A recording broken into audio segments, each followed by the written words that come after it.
I told my mom I'd call her later, but she prefers mom.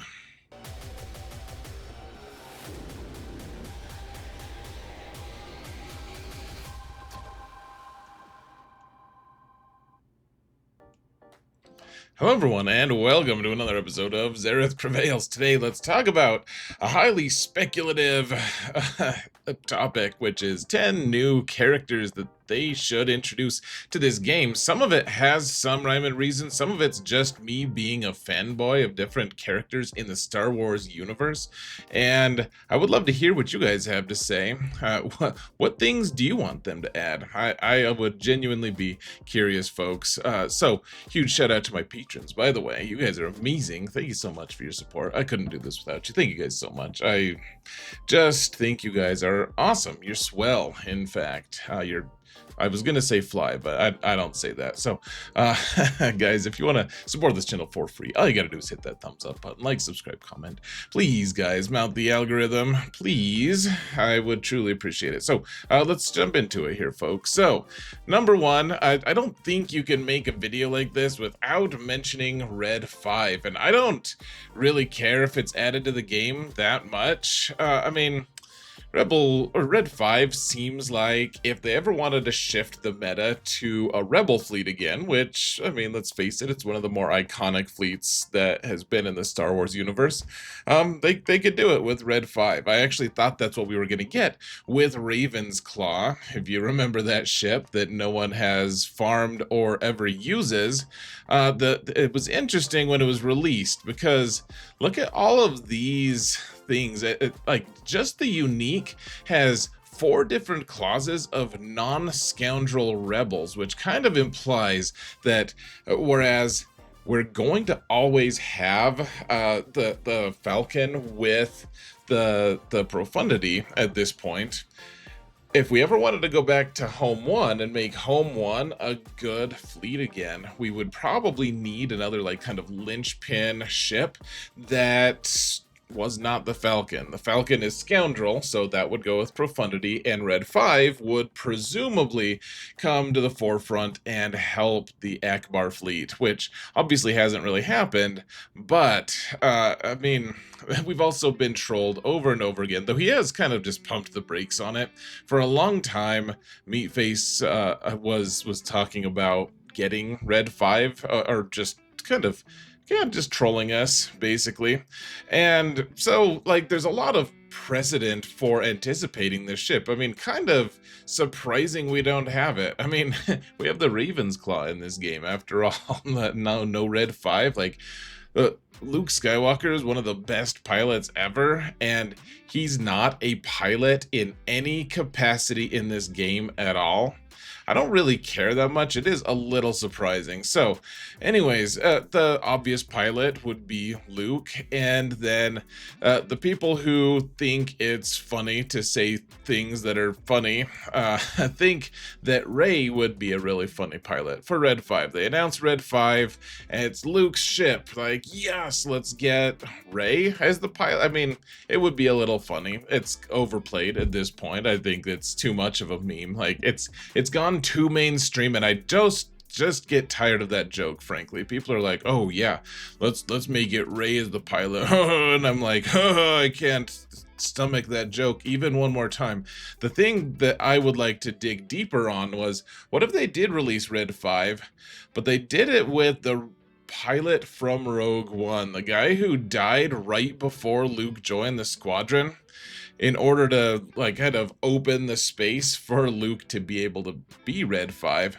I would really be happy if this dude was the pilot for Red 5. So, anyways, Red 5, I hope it's never added to the game, and we continue speculating for the next 9 years about it.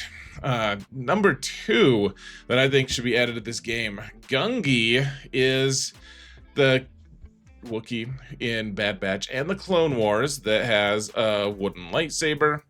He's a Wookiee, and he could be added to the Wookiee team to make it an actual team instead of a weird approximation of a team. And I mean, we just got the new Zalbar Omicron, and whereas some people think that it was foolish of me to focus on the first part of that Omicron that talked about things that happen for any team that he's on, I think that I would love a Wookiee team. I've wanted a Wookiee team forever. I mean, a team full of pets, what's not to like? And it would be really cool to get. I mean, Gungi would be fine. And frankly, I wasn't a huge fan of the Acolyte. I'm sure some people are going to unfollow me for that now. And some people will hopefully subscribe forever because of it. But I wasn't the hugest fan. We could get that Wookiee Jedi from that, I guess. But I'd rather have Gungi, honestly. I mean, look at the guy.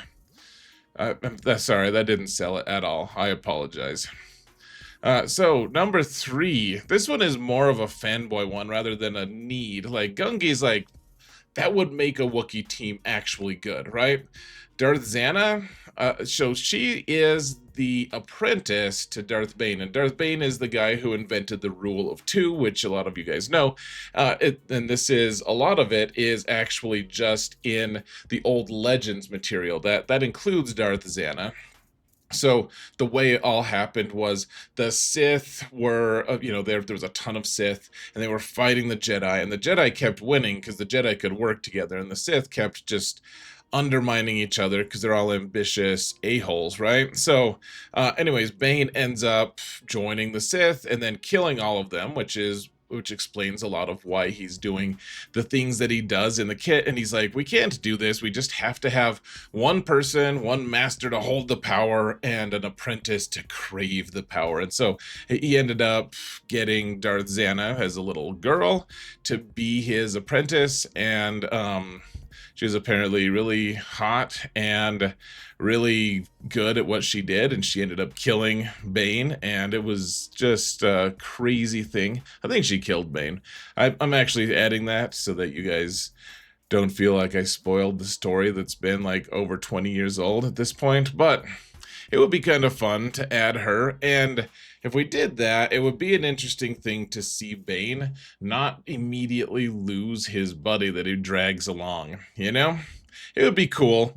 Darth Zannah would be a fun add to this game. And do we need her in the game? Probably not, but it would be cool. They add all sorts of other random crap. Why not her? Let's see. So let's add a dark side droid tank, shall we? I don't really care if it's this really awkward, like, red approximation of K2SO. I don't really care about that. What I do know is we need a dark side tank droid, because there isn't one. That isn't a separatist. So look at this. Look at all the things in the graphic. So this is for the Afra team. Afra, this is kind of as I see it as a need, honestly. So Afra really needs a pre-taunting tank, because otherwise she just gets destroyed by a CLS team. A team, like any team that is faster than her, that gets a turn before her, and her AI is terrible. So like anyone, basically, it just gets deleted because she doesn't have a way to protect herself. And if you add like L3 as the tank, it's a light side tank, and she loses things. She can't summon her commando droid, which is a huge part of what she does. And she wants droid allies. She wants a pre-taunting tank, if possible. She wants them all to be dark side, and she wants them to be non-separatist. And the only dark side tank that actually taunts is Magna Guard, who's a separatist, and he's needed elsewhere, and he's not that good there anyways because he's not a pre-taunt. So Afra, I feel like, would be a much stronger choice. Rather than the weird little niche corner that she ends up in, she would be a lot stronger of a legendary, of a choice to farm, of, just a character to use in general if she had a taunting tank. And so hopefully we don't get this red monstrosity. It just looks dumb, man. I'm looking at the graphic right now again. I'm like, why did I use that what a terrible choice that was to even consider using that. But We need a tank for Afra. Please, CG, do it. Damn it all, just please do it. Bib Fortuna, I don't know if I really want him in the game, folks. I think it was either him or Trenchcoat Han, which I don't really care either way, but those are the two like lifter units that are not in the game so far. Like Bib would be the obvious addition to the Jabba team. He's been with Jabba forever. It seems a little strange that we have all these other characters associated with Jabba, but not him. Not that I have much affinity with the weirdo, but he is part of the Jabba story, so to speak. Or we could add Trenchcoat Han, the guy whose name is Han Solo, and he's on Endor, and he wears a trench coat, and he's the lifter unit for Leia, obviously. I mean, maybe he won't be, but one way or another, they could add those characters eventually. Does Jabba really need one? I think he will eventually, guys. Does he need one? I don't know if he needs one now. He's still pretty strong in a lot of game modes. So another one, light side Dooku. So this is the version from Tales of the Jedi. And yeah, he's young, and he is idealistic, and he has a blue lightsaber, and it would be cool to have him. Like, this is another like fanboy moment. Do we really need another Galactic Republic Jedi? Like, probably not, but I mean, CG is like, dude, we do, and we need it to be Jocasta Nu and a bunch of other Jedi Guardian people. We're calling people who guard the temple Vanguard, because that's what Vanguard is, right? No, it's not, but oh man. Okay, don't look up the word for Vanguard, folks. Don't look at what it means. It certainly doesn't mean guarding the temple. So, and anyways, I digress. Dooku would be cool.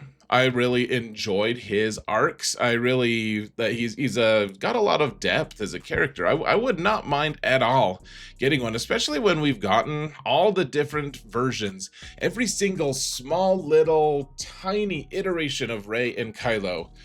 Like the one little point in time, that little sliver of time that Kylo was light side, they're like, ooh, let's make a light side cut. Like, let's do that with Dooku, who was a complex and interesting character in his own right.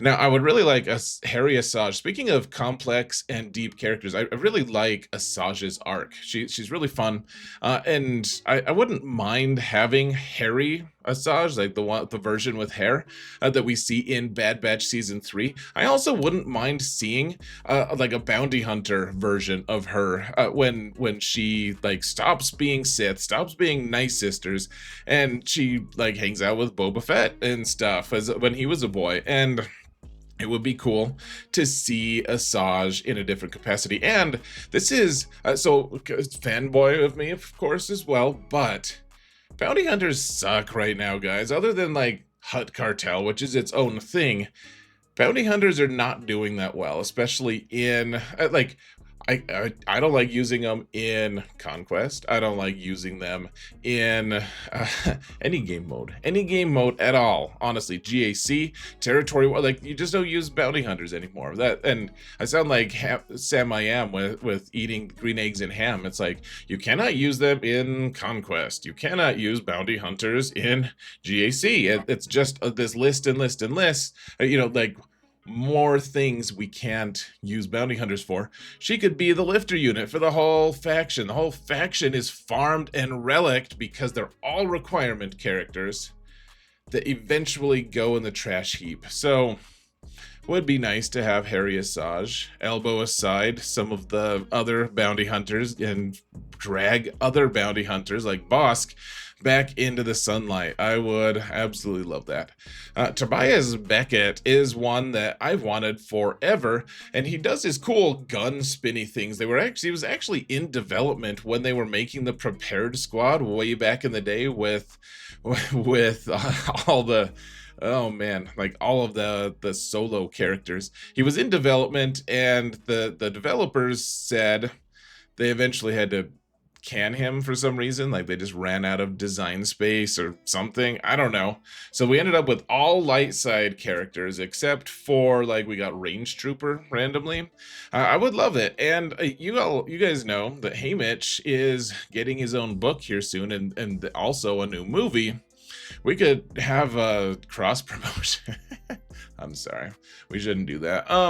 Okay, so Tuskens kind of suck right now. And do we really care about that faction? Not really, but if we did, you could add Sharad Hett, who is actually a human who dressed up as a Tusken. And he was not only a human, he was a Jedi Master, and I guess he would make Tuskens better, and we could just stop putting Tusken Shaman or in the list. Who knows?